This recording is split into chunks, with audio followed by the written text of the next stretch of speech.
পৱন সিং ঘাটোৱাৰৰ পাছত এবাৰ অখিল গগৈয়ে ক'লে সৰ্বানন্দ সোণোৱাল আকৌ মন্ত্ৰী হ'ব। মোদী কেবিনেটৰ মন্ত্ৰী হ'ব সৰ্বানন্দ সোণোৱাল। লুৰিণজ্যোতি গগৈৰ হৈ নিৰ্বাচনী প্ৰচাৰ চলাই থাকোঁতেই অখিলৰ মুখেৰে ওলাল এই কথা। যদি কাইলৈ বিজেপি চৰকাৰ হয় তেওঁতো আকৌ আমাৰ ইয়াত নিজিকিলেও আকৌতো তেওঁ মন্ত্ৰী হ'বই, তেওঁৰ কাৰণে MP হৈ আছে, হয়নে নহয়?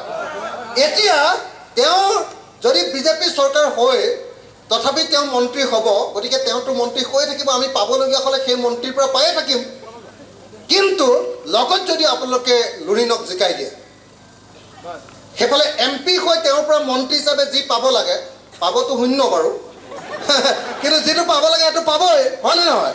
আৰু লগতে লুৰিণৰ পৰা আমি কি পাম? অসমীয়া জাতিৰ এজন কণ্ঠ আমি দিল্লীত পাম।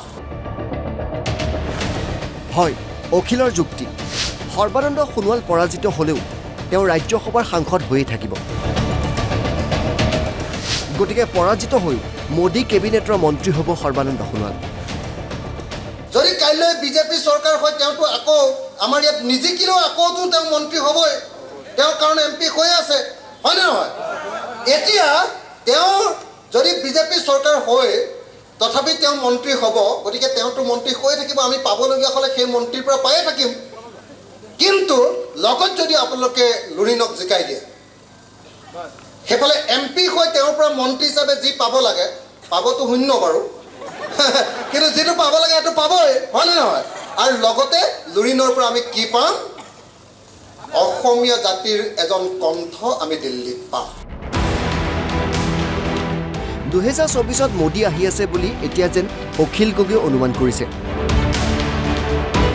যাৰ বাবে বিৰোধীৰ হৈ সদনত মোদীৰ বিৰুদ্ধে গৰ্জন কৰিবলৈ লুৰিণৰ জয় বিচাৰিছে অখিলে।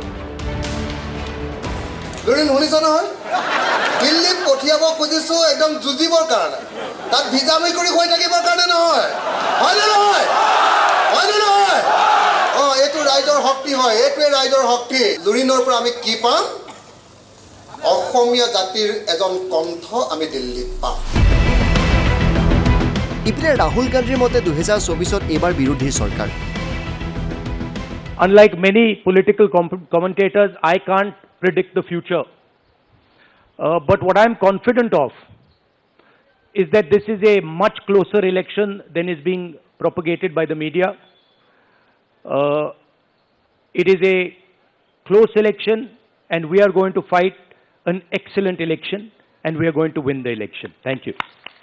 Please do remember one thing.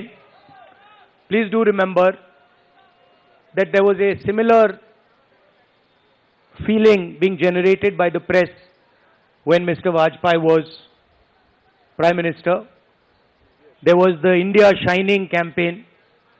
So we have a similar idea being propagated. India Shining with 2-3 new dimensions. International dimension, all sorts of new dimensions. Full support by the monopolists in the country. But do remember what happened to the India Shining campaign and do remember who won that campaign. Thank you. পিছে অখিল গগৈ অনুভৱ কৰিছে যে মোদীহে আহি আছে 2024। গতিকে শক্তিশালী বিৰোধীৰ সাংসদ হিচাপে লুৰিণৰ জয় হোৱাটো কামনা কৰিছে, কাৰণ পৰাজিত হ'লেও মোদী কেবিনেটৰ মন্ত্ৰী হ'বই পাৰিব সৰ্বানন্দ। যদি কাইলৈ বিজেপি চৰকাৰ হয় তেওঁতো আকৌ আমাৰ ইয়াত নিজিকিলেও আকৌতো তেওঁ মন্ত্ৰী হ'বই, তেওঁৰ কাৰণে MP হৈ আছে, হয়নে নহয়? এতিয়া তেওঁ যদি বিজেপি চৰকাৰ হয় তথাপি তেওঁ মন্ত্ৰী হ'ব, গতিকে তেওঁতো মন্ত্ৰী হৈ থাকিব, আমি পাবলগীয়া হ'লে সেই মন্ত্ৰীৰ পৰা পায়ে থাকিম। কিন্তু লগত যদি আপোনালোকে লুৰিণক জিকাই দিয়ে, সেইফালে MP হৈ তেওঁৰ পৰা মন্ত্ৰী হিচাপে যি পাব লাগে পাবতো শূন্য বাৰু, কিন্তু যিটো পাব লাগে সেইটো পাবই, হয়নে নহয়? আৰু লগতে লুৰিণৰ পৰা আমি কি পাম? অসমীয়া জাতিৰ এজন কণ্ঠ আমি দিল্লীত পাম। Bureau' report NB news.